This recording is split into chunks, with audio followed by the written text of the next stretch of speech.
It's just a public service announcement. So allow me to reintroduce myself. I am a loser. And what is a loser defined by? The shit he almost did. So let me tell you some things. I almost killed a guy once because he called me stank ass. I decided against it. As a 6'6" man, I almost dunked before. I almost didn't shit myself multiple times at school. I almost ate the whole box of chocolate covered almonds that were tended to be sold to fund my school. As a 12-year-old, I almost had condomless sex with a 16-year-old camp counselor. At that same camp, I almost didn't call one of my fellow campers a cunt in front of everyone, town and country.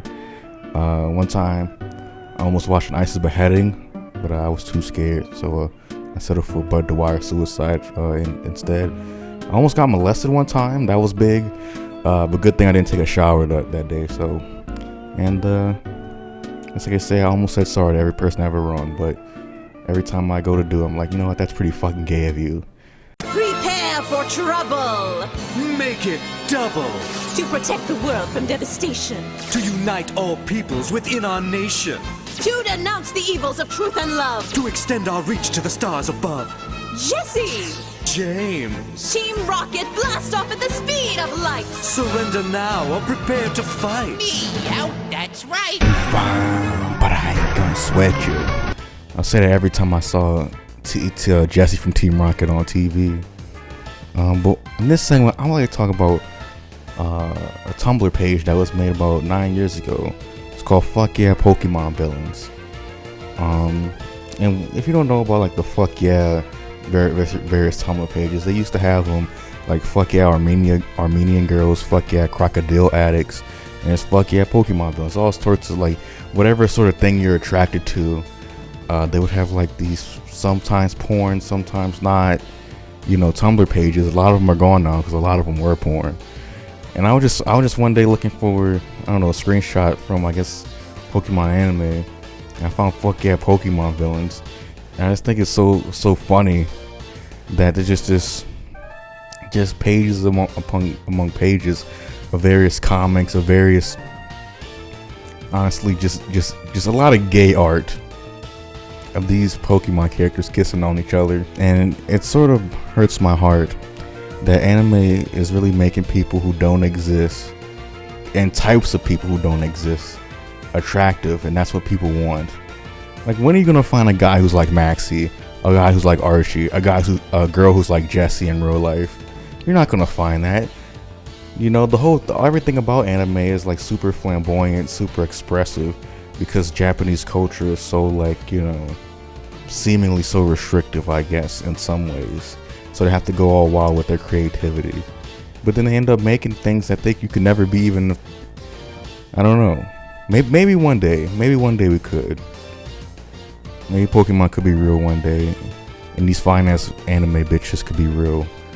And you can watch them have gay sex in the park or whatever, which is seemingly what everyone wants. Speaking of people who don't exist, John Madden died a couple weeks ago, I guess. And I got recommend all these fucking John Madden videos, these Caliendo impressions like everyone else did.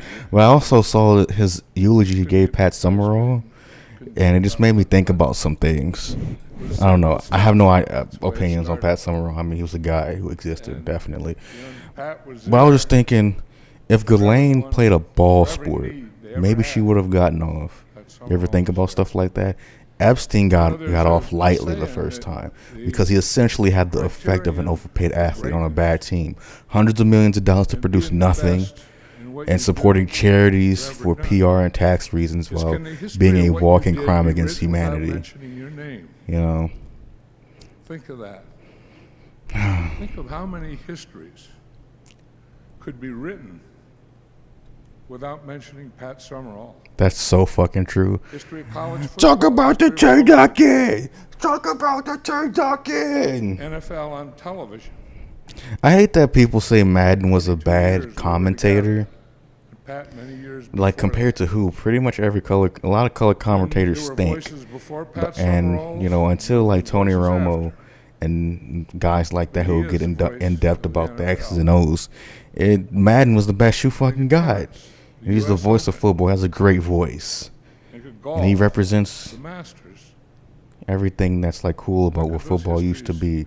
Just a giant guy who's oddly shaped, think of CBS Sports. yelling. That's what I think that's what it's all about. She wrote. People these days, they're too Any of those. humanoid. John Madden was basically like, what if meatballs were Irish? Anyways, I was thinking about something else though. How good do you have to be at something to not have people disrespect you or be disrespectful towards you? You could be the hottest, most skilled woman, but you're still a woman. And I'm not saying that in a misogynistic way. I don't think women are lesser or whatever, but if you're a hot woman, people are not going to respect you for your merits. They're going to respect you. They're going to treat you because they want access to that great rack, and stuff like that. And it doesn't matter if you're a public figure, a person on a street, or like an athlete who was kind of like somewhere in between, like being like a regular celebrity and being like a regular guy. Because you had regular guy, you're a regular guy for most of your life, but you have a lot of money now. You have some, depending on where you are in the league, or whatever league you're in, you have some attention on you.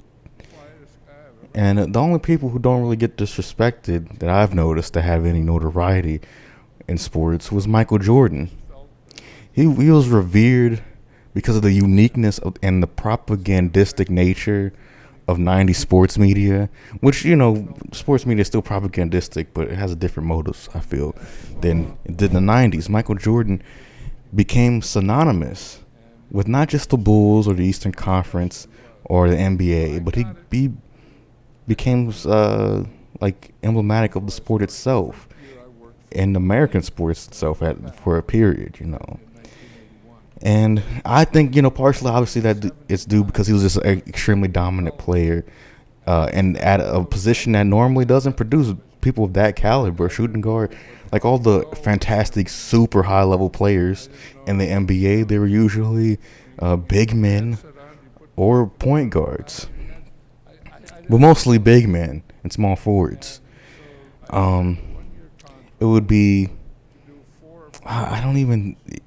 Jerry West is like the only guy that's a guard that's dominant to him, and everyone else is either a small forward, a power forward, or a center that came before him.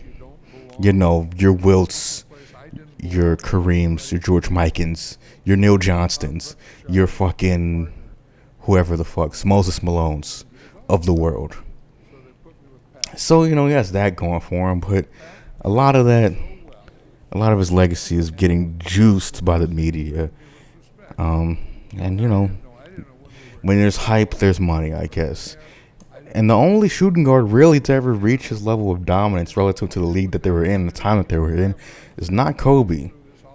It's James Harden. James Harden was the best offensive player for like 5 or 6 seasons, but he got disrespected because he's dark-skinned. And I really hate that because, I'm not a dark-skinned man myself. I'm brown, and I'm not, proud over it or feel bad about it. Either way, I'm fine with that. I think it's fine. But I've been witness from a very young age the colorism, the harsh colorism of this fucking world, of this fucking gay-ass, racist-ass, fascist country. And it hurts my soul to know, like, a lot of my friends they're of the ebony persuasion. And they're just treated worse. And maybe another day I could talk about my personal observations on that. The horrible colorism happening even in the black community. You think you could trust these I'm not going to say the N-word. You think you could trust these brothers, but they'll turn your back if you're a little bit darker, especially kids. Because their parents put this stuff in their head about people feeling superior about being light-skinned and making, young black boys and girls feel conscious of their skin tone. Like, just don't mention it. So many mental problems could go away if you just never mention it. Don't tell your fucking kids about it. It's like some people want to like super educate, like tell everything to their kid over the course of their childhood. They don't want to give them to them all at once, but they want to tell them all the information they have in their head and give it to the kid at some point. Don't do that because you're not smart and you can't give it to them easy. And you're not going to be able to put it in a way to contextualize it. You're going to just relay the same fucking traumas and pathologies you develop in in your lifetime, but it's even going to be in a stronger dose because you're give it to them as a kid and you're giving it to them all at once. And it's sad to see. I know I'm not going to have a kid, but anyway, James Harden, to me, he's a dark-skinned legend, and not just a dark-skinned legend, an all-time legend, and he's the second best shooting guard in the NBA, in my opinion, of all time, above Kobe. But people are going to suck off Kobe because, you know, he played in LA, he stayed in the team the whole time. He won all those championships on the backs of Shaq and Paul Gasol and Andrew Bynum, and guy's defense overrated because he tried hard, but was he the best defender? No. Did he take plays off? All the time. A lot of bad shots all the time. Rapist to some people, yes. To a lot of people, they don't care. Me, I think it's pretty funny that you could drag his name through the mud like that. But with that, we could stop when we stop watching this. I was thinking of like the Pokemon Johto music because I watched the episode like with the volume on, not just on the TV. I was watching an episode of it and I forgot how good the theme was. It's such an awesome, the Johto Journeys theme. If you want to look it up, you listen to that. And every time, even though I don't have the volume on my TV and I just see the intro, I just start, everybody wants to kiss my neck now. Everybody wants to suck my balls. You know? Now this segment's called Things I Don't Understand. I'm tired of these damn liberals. An empire has an emperor. A kingdom has a king.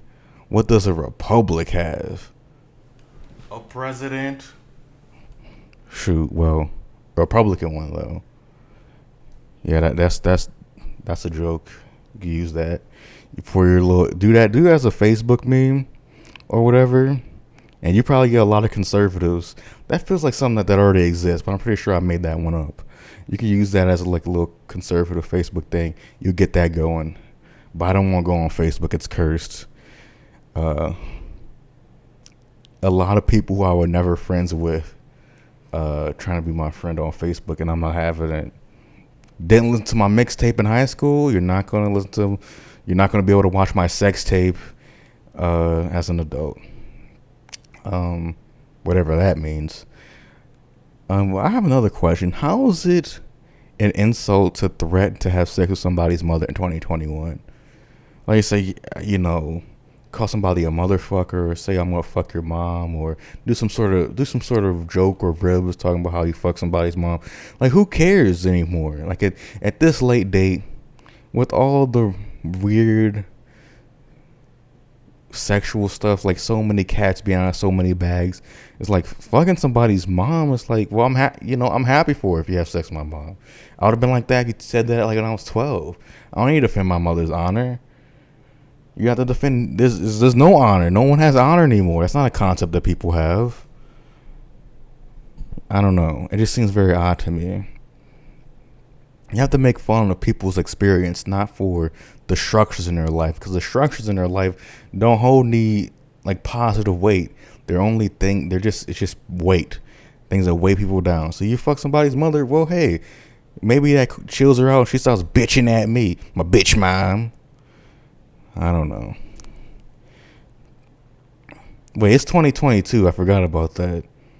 Well, whatever. You get what I'm saying.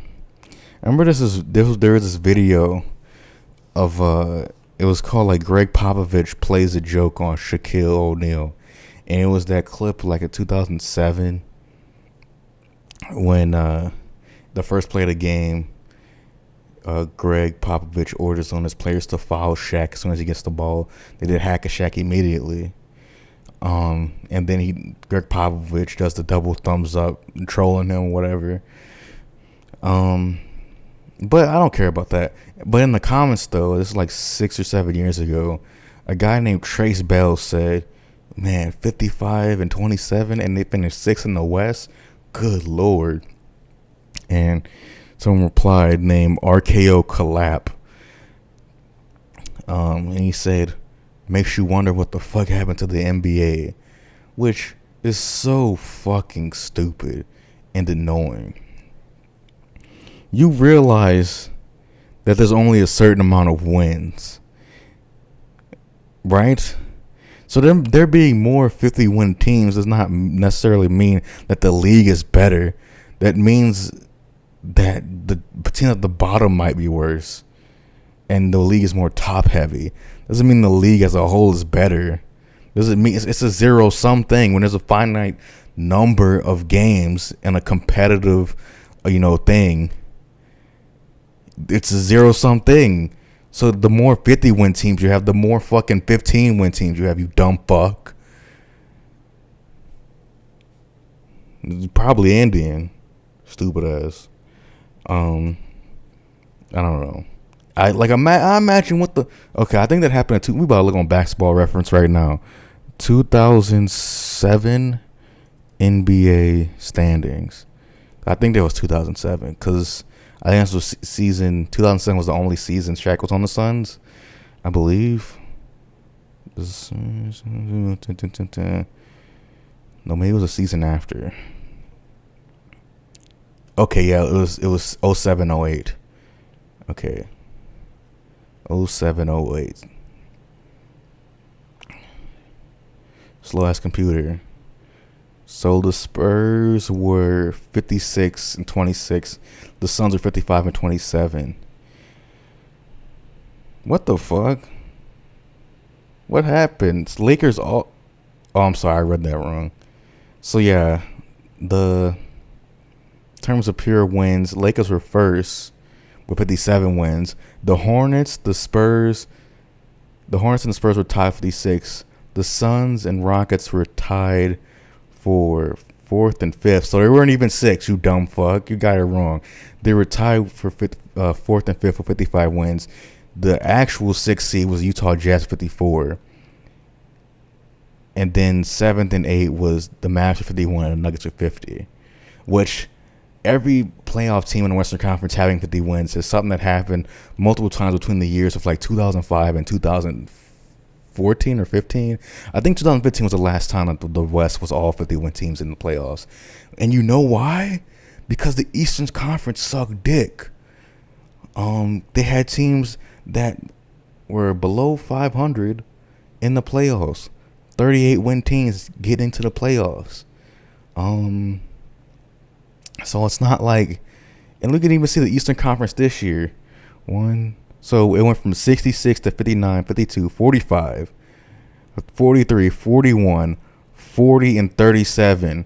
40 wins and 37 wins is the 7th and 8th seed.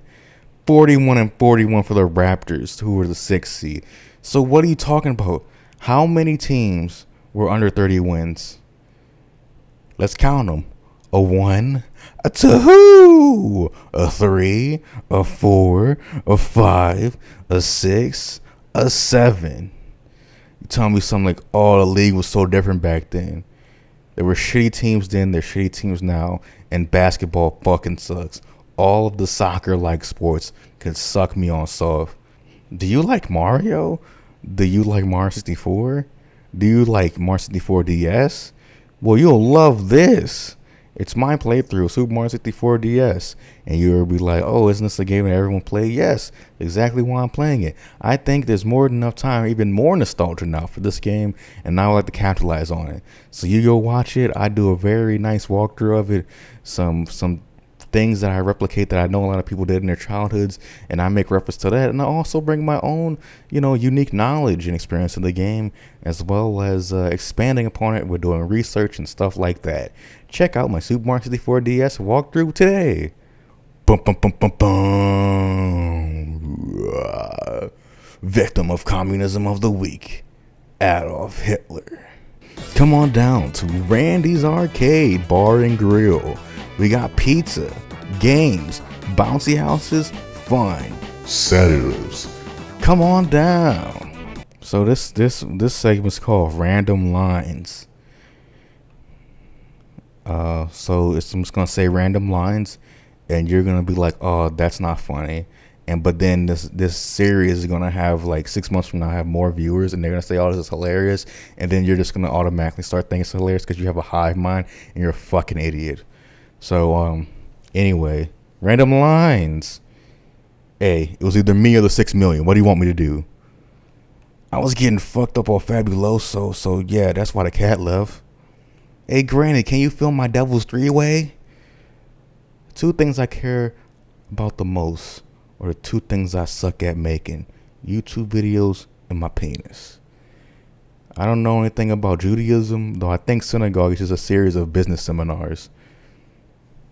Hope and catch 22 centimeters, more like it. Let me put a hot pocket in your prison pocket. There's nothing good that can come from a kid's ass, said the spider to the fly. The blackest name I've heard in years, Joe Neek. I'm Sir Buckley Priest St. Clair, biggest lie east of the Mississippi, and the biggest pussy getting the straightest guy east of it.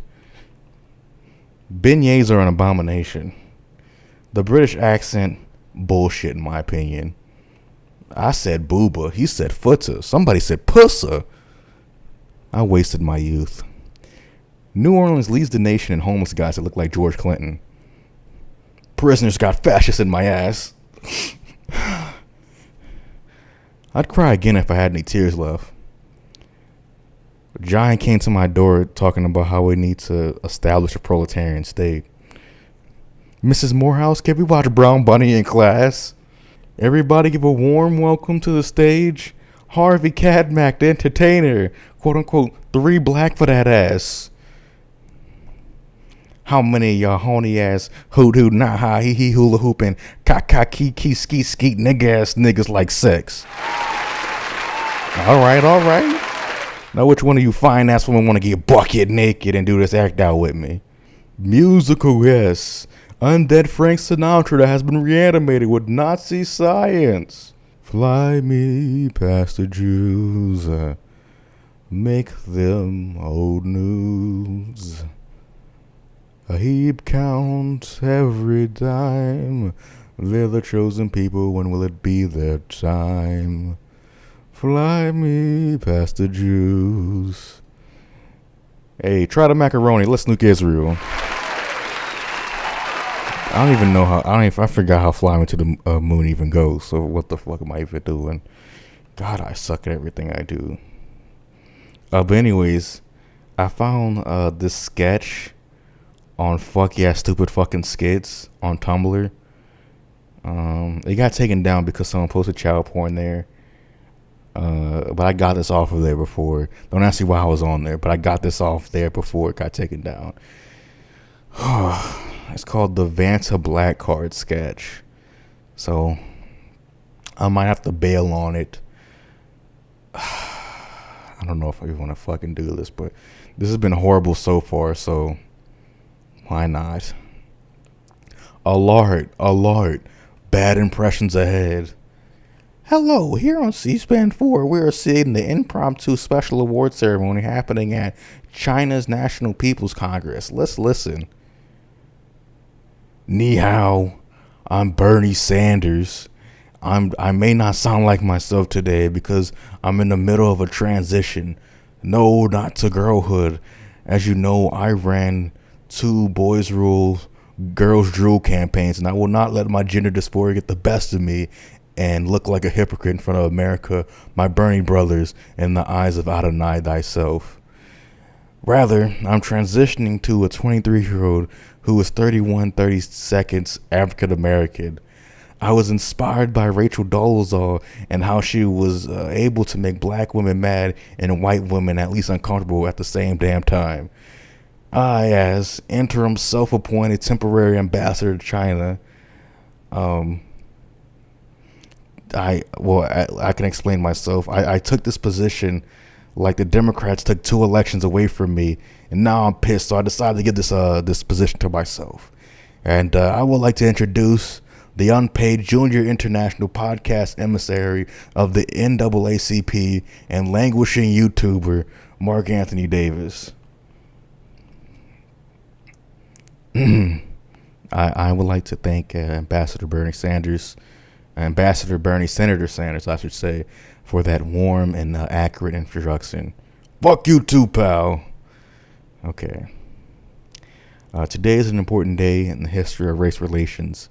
We live in an era mired by economic inequality, authoritarianism, toxic cultures, cowardice, and ignorance.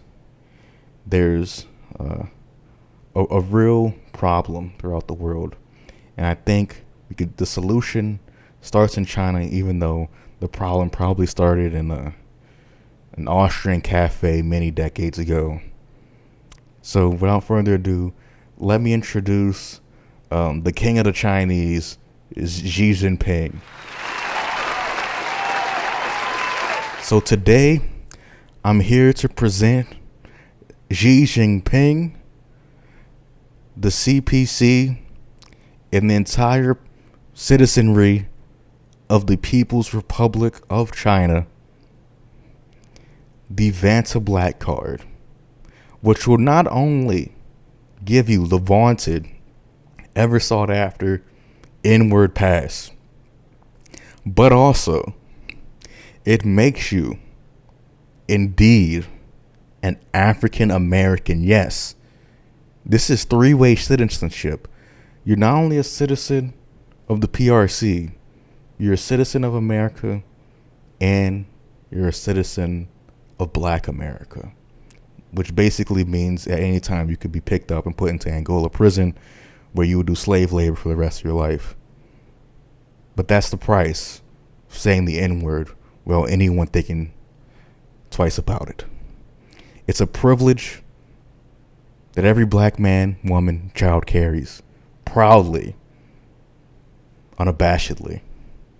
And I think every Chinese person, every person part of his Communist Party, and Xi Jinping as his leader, have earned that with their continued investment, non-predatory investment into African countries, allowing real niggers to real niggas to thrive, I should say, and shine. I said strive because we combine words. That's my African style coming out. I'm sorry, I don't want to confuse you because a lot of people here can't really speak English that well. So me fucking stuff up, making new slang, new AAVE, is just going to confuse more people. So I'm just going to end my speech here and just say you can now just say the N-word freely, happily, with a big smile on your face, and you can take extra joy in it when you say it to black people. And I just want to know that white people will never be able to have this. Sorry. We're giving the Chinese first. But before I go, I'd like to introduce Xi Jinping as he receives his Vanta Black Card. A shout out to all my Beijing 101 niggas. No one said we could ever do this. Now, to close the ceremony, we will play a bounce freestyle version of the International. Oh, geez, am I really gonna fucking do this? Oh, God. Ugh. This feels unnecessary. I'm not doing it. I'm not doing it. You're gonna have to wait later. Maybe you can convince me to do that. But yeah. This has been a really stupid video. Maybe I could edit it into something decent, but I think it's been pretty fucking stupid. I might not even do this anymore. Man, I really fucking suck. If after I edit it and whatever and give it a week and think about it and watch it, see if this was anything good, I think I'm just gonna not ever do this again, because I think it's pretty obvious that I am not talented, nor do I have anything to really say. So sorry about that.